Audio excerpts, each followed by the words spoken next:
Сайн байцгаана уу? Энэ өдрийн мэндийг хүргэе. Та бүхэнтэйгээ дараагийн нэгэн зөвлөгөө бичлэгээрээ уулзж байна. За өнөөдөр бид нэр зөсний зогсонгочлын талаар зөсний зогсонгошил яагаад үүсдэг вэ? Хэрвээ таны цэс зогсонгошсон бол танд ямар шинж тэмдгүүд илэрч болох вэ гэдэг тал дээр ярина.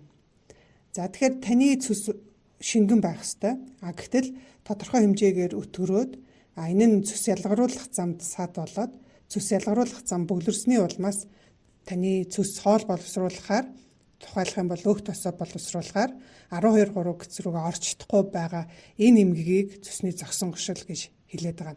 Тэгэхээр цэс зогсонгошсоос болж юу үүсэх вэ гэхээр таны цэс хүүдиндээ мөн цэс ялгаруулах бусад хэсэгтээ хуримтлагдаад за тэндээ өтгөрнө.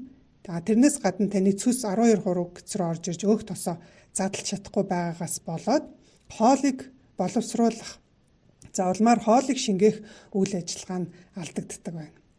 За тэгвэл яагаад ерөн цэс зогсонгошдог вэ? За энэний хамгийн том шалтгаан юу гэдэг вэ гэхээр цэсний өөрийнх нь хэлбэр өөрчлөгдөх, цэсн дотор ямар нэгэн байдлаар сад учруулах зүйлсүүд үүсэх. За тухайлах юм бол цэсний чулуу үүсэх. За цэсний чулуу үүснээс болоод цэсний урсгалыг хааж зогсонгошил үүсгэхэд нөлөөлдөг. За мөн цэсний хүүдийн өрөвсөл гэж байгаа. Тэгэхээр хэрвээ таны цэсний хүүдийн өрөвсчих юм бол энэ нь таны цэсний хүүдийн агших чадварт нөлөөлнө. За улмаар таны цэсийг гадагшуулах замд саад болно. Цэсний агшилт муудна. Инээс болоод цэс зогсонгошдог.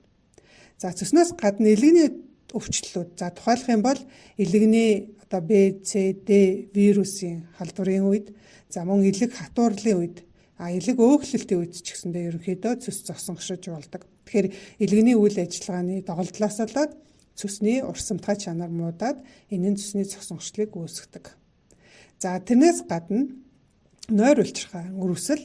За нойр улчирхай өрөвснөөс болоод цэс ялгаруулаад 12-3 гэцтэй цэс уурсж орж ирэхэд нь тодорхой хэмжээгээр саад болсноос болоод тэнд зогсонгошлыг бол үүсгэж болдог байна. За та бүхэн анхаарлаа түрхэн хандуулна уу?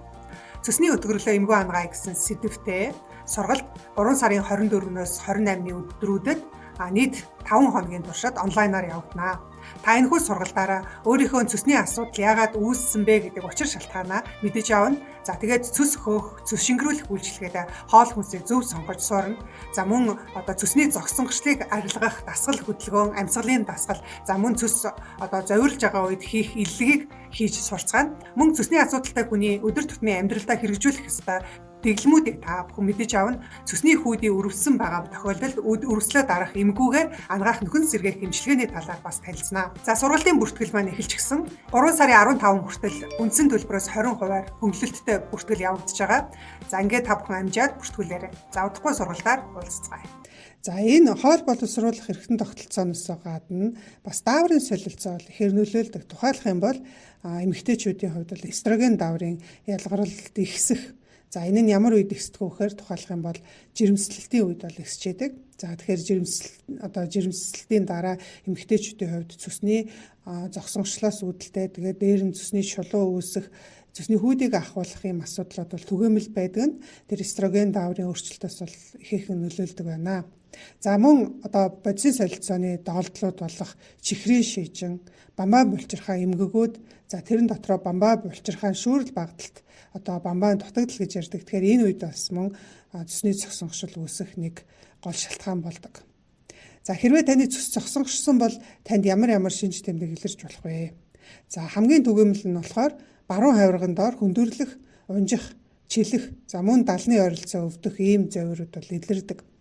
За хэрвээ сайн харах юм бол цэсний зогсонгошилтой хүмүүсийн хувьд болохоор арьс салст нь ерөнхийдөө шаардлагадаг. Тухайлах юм бол нүдний цагаан шаарлах, арьс гарын алга шаарлах, хөлийн уул шаарлах гэх мэтчлэн. За мөн арьс хэр захтандаг. Тэгэхээр энэ нь болохоор цэс сайн ялгарахгүйгээс болоод билирубин, цусан дахь билирубины хэмжээ ихснээс болоод арьс захтнах, ялангуяа оройдоо хувцас тайлсны дараа бол бие захтнах ийм байдал илэрдэг. За мөн өтгөн цайрдаг. Ягаад тэгэхээр энэ цэс ялгарч ээж бидний өтгөний тэр үндсэн өнгө нь гардаг. Гэтэл ингэж ялгарахгүйгээс болоод өтгөн цайрах, эсэргээрээ шээс хүрэн болох ийм байдалтай болдог.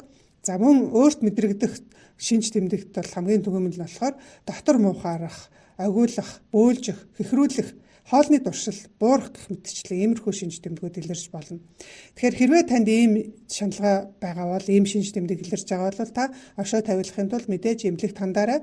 Мөн өөрийнхөө хоолтон дээр анхаарч амьдралын хэв маягаа өөрчлөөрэй.